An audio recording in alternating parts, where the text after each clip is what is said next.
الله الرحمن الرحيم. الخامس عشر عن انس رضي الله عنه قال غاب عمي انس بن نضر رضي الله عنه عن قتال بدر فقال يا رسول الله غبت عن اول قتال قاتلت المشركين لئن الله اشهدني قتال المشركين ليرين الله ما اصنع. فلما كان يوم احد انكشف المسلمون فقال اللهم اعتذر اليك مما صنع هؤلاء يعني اصحابه وابرأ اليك مما صنع هؤلاء يعني المشركين. ثم تقدم فاستقبله سعد بن معاذ فقال يا سعد بن معاذ الجنة ورب الكعبة إني أجد ريحها من دون أحد. فقال سعد فما استطعت يا رسول الله صلى الله عليه وسلم ما صنع. قال أنس فوجدنا به 89 ضربة بالسيف أو طعنة برمح أو رمية بسهم فوجدناه قد قتل ومثل به المشركون فما عرفه أحد إلا أخته ببنان. قال أنس كنا نرى أو نظن أن هذه الآية نزلت فيه وفي أشباهه الأحزاب من المؤمنين رجال صدقوا ما عهد الله عليه إلى آخرها متفق عليه. حضرت انس رضی اللہ عنہ فرماتے ہیں کہ میرے چچا انس بن نضر بدر کی لڑائی میں پیچھے رہ گئے. ایک دفعہ انہوں نے عرض کیا رسول اللہ صلی اللہ علیہ وسلم میں پہلی لڑائی سے پیچھے رہ گیا ہوں جو آپ نے مشرکین سے لڑی. البتہ اللہ دیکھ لے گا اگر اس نے موقع دیا لڑائی کرنے کا کہ میں کیا کارنامہ انجام دیتا ہوں. پس جب غزوہ احد کے دن مسلمانوں کے پاؤں اکھڑ گئے تو انہوں نے کہا اللہ میں بیزار ہوں اس کام سے جو ان لوگوں نے کیا یعنی صحابہ کرام رضی اللہ عنہم نے, اور میں برات پیش کرتا ہوں اس کام سے جو انہوں نے کیا یعنی مشرکین نے. پھر وہ آگے بڑھے پس ان کا سعد بن معاذ نے استقبال کیا تو ان سے کہا ہے سعد بن معاذ قسم ہے رب کعبہ کی بے شک جنت کی مقام احد کے قریب خوشبو پا رہا ہوں. یہ کہا اور دشمنوں کے سب میں گھس گئے یہاں تک کہ عروج شہادت سے ہمکنار ہو گئے. سعد رضی اللہ عنہ نے کہا میں طاقت نہیں رکھتا جو انہوں نے کارنامہ سر انجام دیا. انس نے کہا بس ہم نے ان کے جسم پر 80 سے زیادہ تلوار کی ضربیں اور نیزے کے زخم اور تیروں کے نشانوں کو پایا. بس ہم نے ان کو پایا اس حالت میں کہ وہ شہید ہو گئے اور مشرکین نے ان کا مسلح کیا ہوا ہے. کوئی ایک بھی انہیں پہچان نہ سکا مگر ان کی بہن نے ان کی انگلیوں کے پوروں سے پہچانا. انس رضی اللہ عنہ نے کہا ہم نے سوچا یا گمان کیا کہ بے شک یہ آیت آپ رضی اللہ عنہ کے بارے میں اتری ہے اور اس سے مشابہت دوسری آیتیں بھی. ایمان والوں میں ایسے مرد بھی ہیں جنہوں نے کثرت کر دکھایا اس کو جو وعدہ انہوں نے اللہ سبحانہ و تعالیٰ سے کیا آخر آیت تک. اس حدیث میں حضرت انس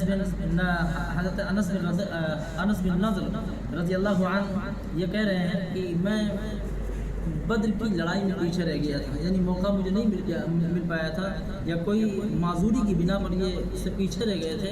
تو کہہ رہے ہیں کہ اللہ کے نبی صلی اللہ علیہ وسلم سے انہوں نے پھر کہا کہ اگر میں اس موقع پر حاضر نہیں ہو سکا ہوں لیکن اگلا جب بھی کوئی جنگ کا موقع ہوگا یا میدان کارزار گرم ہوگا تو میں ایسے کارنامے انجام دوں گا یا وہ زبردست عمل انجام دوں گا کہ اللہ سبحانہ و تعالیٰ دکھا دے گا کہ میں کتنا بہادر ہوں. اور یہ بھی دیکھ لیں گے مشرکین کی ہم سے ٹکر اور پنگا لینا یہ کتنی بڑی بات ہے. تو یہ اب جو احد ہے پھر جنگ احد یعنی غزوہ بدر کے بعد غزوہ احد ہوتی ہے تو اللہ سبحانہ و تعالیٰ ان کے کارنامے یعنی ان کا جو کارنامہ تھا یا ان کی جو بہادری اور ہمت تھی اس کے بارے میں کہہ رہے ہیں کہ ان کا شفر مسلمون جب غزوہ احد کا موقع آیا تو ان کا شفر مسلمانوں کے سامنے یہ ظاہر ہو گیا کہ میں کتنا بہادر آدمی ہوں. یہ ہوا یہ تھا کہ جب غزوہ احد تھی تو اللہ کے نبی صلی اللہ علیہ وسلم نے پہاڑی کے ایک درے میں چند صحابہ کو لگایا تھا کہ ہم لوگ جنگ جیتیں یا ہاریں مگر تم لوگ اپنی جگہ پر قائم رہنا باقی رہنا. تو جب مسلمان جیتنے لگے اور کفار بھاگنے لگے تو مال غنیمت کی طلب میں یہ لوگ بھی نیچے اتر آئے اور پہاڑی اس درے کو چھوڑ دیا جہاں اللہ کے نبی صلی اللہ علیہ وسلم نے ان کو متعین کیا تھا یا کہا تھا کہ یہ ٹھہرے رہنا. تو کہہ رہے ہیں کہ اللہم اعتذر الیک مما صنع ہؤلاء. اس سے اشارہ اسی جانب ہے یعنی صحابہ کرام رضی اللہ عنہم نے یہ سوچا کہ اب تو جنگ جیت ہی گئے ہیں اب جنگ جیت گئے تو یہاں پر رہنے کا فائدہ کیا ہے. تو یہ کہہ رہے ہیں کہ اللہم اعتذر الیک مما صنع ہؤلاء یعنی اصحاب یعنی صحابہ کرام رضی اللہ عنہم اجمعین سے بھول چوک میں جو غلطی ہوئی ہے میں اس سے معذرت چاہتا ہوں یعنی آپ حضور برات پیش کر رہا ہوں. پھر کہہ رہے میں معذرت پیش کر رہا ہوں وابرؤ الیک مما صنع ہؤلاء اور اس سے برات پیش کر رہا ہوں جو مشرکین نے کیا. یعنی مشرکین نے یہ کیا کہ اللہ سبحانہ و تعالیٰ کی جیالے اور نیک بندے یہ اللہ سبحانہ و تعالیٰ کے راہ میں نکلے تھے اور حق کے غلبے کے لیے نکلے تھے, رسول اکرم صلی اللہ علیہ وسلم کا ساتھ دینے کے لیے نکلے تھے, تو میں اس سے برات اختیار کر رہا ہوں. یعنی ان میں ہمارا کوئی لینا دینا نہیں, اس سے ہمارا کوئی لینا دینا نہیں, ان سے ہمارا کوئی تعلق نہیں ہے. تو کہہ رہے ہیں ثم تقدم فاستقبل سعد بن معاذ, تو ان کو یا پھر آگے بڑھے, ان کو سعد بن معاذ ملے, تو سعد بن فقال یا سعد بن معاذ, تو سعد بن معاذ سے انہوں نے کہا, یعنی ان کی جو گفتگو ہوئی ہے سب سے پہلے انس بن نضر کی سعد بن معاذ سے ہوئی راستے میں, تو کہہ رہے ہیں کہ الجنت و رب الکعبہ, بخدا یعنی اللہ کے رب کعبہ کی قسم مجھے جنت کی خوشبو محسوس ہو رہی ہے. انس بن نضر یہ اشتیاق جنت میں جملے ان سے نکل رہے ہیں, اور بعض علماء نے یہ بھی لکھا ہے کہ ان کو واقعی حقیقتاً جنت کی خوشبو محسوس ہو رہی تھی. بہرکیف جو بھی معاملہ رہا ہو, یہ بہت بڑی بات ہے کہ ایک انسان کو اس دنیا میں رہتے ہوئے جنت کا عطر یا جنت کی خوشبو محسوس ہو جائے, یہ بھی بڑی بات ہے. اور یہ بھی بڑی بات ہے کہ ایک انسان اللہ کے نبی صلی اللہ علیہ وسلم کا ساتھ دینے میں یا حق کے غلبے کے لیے اور ستیہ کو آگے بڑھانے کے لیے اتنا زیادہ اشتیاق رکھتا ہو اللہ کے نبی صلی اللہ علیہ وسلم کا کلمہ بلند کرنے کے لیے یا اسلام کا کلمہ بلند کرنے کے لیے. تو یہ کہہ رہے ہیں کہ الجنت و رب الکعبہ انی اجد ریحھا من دون احد, یعنی یوم احد یعنی غزوہ احد جب ہوا تو احد ایک پہاڑ کا نام ہے. یہ تقریباً 80 میل کے تقریباً فاصلے پر مدینے سے ہے. تو احد کے پہاڑ کے پیچھے سے انہیں جنت کی خوشبو محسوس ہو رہی ہے. تو اشارہ ہے اس جانب کہ ان کو جنت کا اشتیاق اور شوق اور آرزو زیادہ تھی, اس لیے انہوں نے ایسے جملے ارشاد فرمائے. تو کہہ رہے ہیں کہ سعد بن معاذ کہتے ہیں کہ جب یہ بات انہوں نے کہی اور پھر اس کے بعد یہ لشکر میں گھس گئے, یعنی دشمنوں کے صفے میں گھسے, یہاں تک کہ یہ شہید ہو گئے اور اسے شہادت سے ہمکنار ہو گئے. تو سعد رضی اللہ عنہ کہتے ہیں کہ میں طاقت نہیں رکھتا ہوں کہ ان کا جیسا کارنامہ کر سکوں. یعنی ان کے جسم پر 80 سے زیادہ نشانات تھے, کہیں پر تیر کے نشان, کہیں پر نیزے کے نشان, کہیں پر بھالے کے نشان, تو کہیں پر کسی چیز کے نشان. تو کہہ رہے ہیں کہ انی فوجدنا به بضع وسامین ضربۃ بالسیف او طعنۃ بالرمح اور رمیۃ بسام, کہیں تیروں کے نشانات ہیں, کہیں نیزے کے زخم ہیں, اور کہیں تلوار کی ضربیں ہیں. یعنی اس قدر مشرکین نے ان پر حملہ کیا اور اس کے باوجود بھی یہ پہاڑ بن کر, استقامت کا پہاڑ بن کر ڈٹے رہے اور مقابلہ کرتے رہے, یہاں تک کہ ان کا چہرہ پہچاننا مشکل ہو گیا اور لوگ پہچان نہیں سک رہے تھے کہ یہ انس بن نضر ہیں. تو کہتے ہیں کہ ان کی انگلیوں کے پوروں کے کچھ نشان ایسے تھے جہاں پر کچھ ایسی علامتیں تھیں جس کو دیکھ کر ان کی بہن نے پہچایا کہ یہ انس ہمارے بھائی ہیں, انس بن نضر ہیں. تو یہ بہت بڑا ایک کارنامہ ہے جو بہت ہی کم لوگوں نے انجام دیا ہوگا. اور انس بن نضر بہت بڑے بہادر صحابی ہیں, صحابی تھے. اللہ سبحانہ و تعالیٰ ان کی قبر کو نور کرے اور ہم کو بھی شوق شہادت میں جینے کی تمنا, یعنی شوق شہادت کی تمنا رکھنے کی آرزو و تمنا کرنے کی توفیق عطا فرمائے.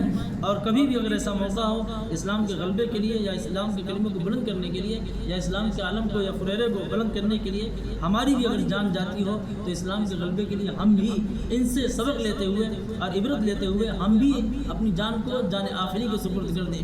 اس لیے کہ اللہ سبحانہ و تعالیٰ ہی کی دی ہوئی جان ہے, اور ہم اگر یہ امانت اللہ سبحانہ و تعالیٰ کو دے دیں گے تو جا کے حق ادا ہوگا. جان دی ہوئی اسی کی تھی, حق تو یہ ہے کہ حق ادا نہ ہوا. غالب نے اسی بارے میں کہا ہے کہ جان دی ہوئی اسی کی تھی, حق تو یہ ہے کہ حق ادا نہ ہوا. اور دوسری بات یہ بھی کہ فما عرف احد الا اخته ببنانی, بنان بولتے ہیں, یہ انگلی کے پورے جو ہوتے ہیں اس کو بنان بولتے ہیں. اللہ سبحانہ و تعالیٰ نے قرآن کریم میں بھی اس کا ذکر کیا ہے, بلا قادرین علی ان نسوی بنانا, کہ ہم تو انگلیوں کے پور کے نشانوں کو بھی بالکل اسی طرح کر دیں گے جس طرح زندگی میں یعنی دنیا کی زندگی میں تمہارے پوروں کے نشانات تھے, ایسے ہی اللہ سبحانہ و تعالیٰ پھر سے دوبارہ پیدا کرنے پر قادر ہے. پھر یہ کہہ رہے ہیں کہ کننا نرا او نظن ان هذه الايه نزلت فيه, یعنی بعض لوگوں کا خیال یہ تھا کہ من المؤمنین رجال صدقوا ما عهد الله علیہ, یہ سورہ احزاب کی آیت ہے. یہ آیت اللہ سبحانہ و تعالیٰ نے ان کے بارے میں ہی نازل کی. اس کا ترجمہ یہ ہے کہ مومنوں میں سے کچھ لوگ ایسے ہیں جنہوں نے اللہ سے کیے ہوئے عہد کی پاسداری میں اور لحاظ میں آگے بڑھ کر یعنی سچ کر کے دکھایا جو وعدہ انہوں نے اللہ سبحانہ و تعالیٰ سے کیا. وعدہ کیا ہے؟ ہر انسان کا وعدہ ہے اللہ سبحانہ و تعالیٰ سے کہ الست بربکم، پہلی بات کہیے کہ اس کو ربی مانیں گے، پھر اس کے راستے میں اپنی جان اگر دینی پڑے تو وفا کی راہ میں جان بھی دے دیں گے. تو جان کا دے دینا وفا کی راہ میں یہ سب سے بڑا کارنامہ ہے. من المؤمنین رجال صدقوا ما عهد الله علیہ فمنهم من قضى نحبه ومنهم من ينتظر. آگے یہ آیتیں ہیں کہ بعض لوگ ایسے ہیں جو موت کی مطلب جن کی موت ہو گئی ہے، بعض ایسے ہیں جو بھی انتظار میں ہیں یعنی موت کے آغوش میں جانے والے ہیں. تو من المؤمنین رجال صدقوا ما عهد الله علیہ فمنهم من قضى نحبه ومنهم من ينتظر وما بدلوا تبدیلا. اور اللہ سبحانہ و تعالیٰ نے جو ان کے لیے انعام اور ثواب کا وعدہ فرمایا ہے تو اللہ سبحانہ و تعالیٰ اپنے کلمے کو یا اپنی باتوں کو بدلے گا نہیں. یعنی جو کچھ ان سے وعدہ کیا گیا ہے اللہ سبحانہ و تعالیٰ اپنی شان رحمت سے اور شان کریمی سے انہیں وہ کچھ عطا فرمائے گا اور اس سے بھی زیادہ عطا فرمائے گا. اس لیے کہ انہوں نے اس دور میں اللہ کے نبی صلی اللہ علیہ وسلم کا ساتھ دیا جب کہ لوگ تھوڑے تھے، مٹھی بھر تھے اور اسلام کو ضرورت تھی ایسے جابازوں کی، سرفروشوں کی. تو من المؤمنین رجال صدقوا ما عهد الله علیہ بہرکیف یہ حضرت انس بن نضر کے بارے میں بھی ہو سکتی ہے، لیکن زیادہ تر مفسرین اس جانب گئے ہیں کہ غزوہ بدر میں یا غزوہ احد میں جو لوگ شہید ہوئے ہیں ان کے بارے میں اللہ سبحانہ و تعالیٰ نے آیتیں نازل کی ہیں. اس لیے کہ اشارہ اس رجالوں کے لفظ سے، رجال بولتے بہت سارے مردوں کو. تو ایک جماعت جو گزری ہے غزوہ احد میں یا غزوہ بدر میں، ان لوگوں نے شروع میں اللہ کے نبی صلی اللہ علیہ وسلم کا ساتھ دیا تو اللہ سبحانہ و تعالیٰ نے ان کے بارے میں ان کی تعریف کرتے ہوئے اس آیت کو نازل فرمایا. تو یہ عام ہو سکتی ہے، یعنی جو بھی اللہ کے راستے میں جان کا نذرانہ پیش کرے گا یہ آیت ان سب پر منطبق ہوگی یعنی فٹ ہوگی.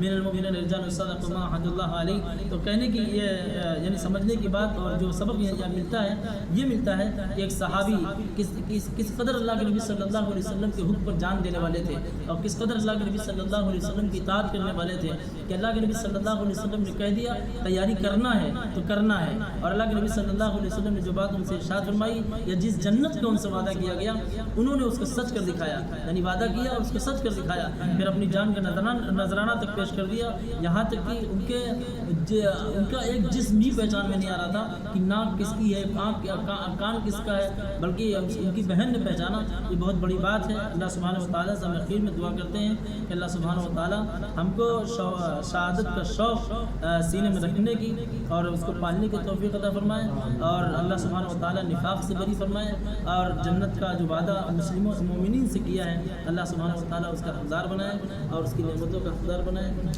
سبحانک اللہم و بحمدک اشہد ان لا الہ الا انت استغفرک و اتوب الیک.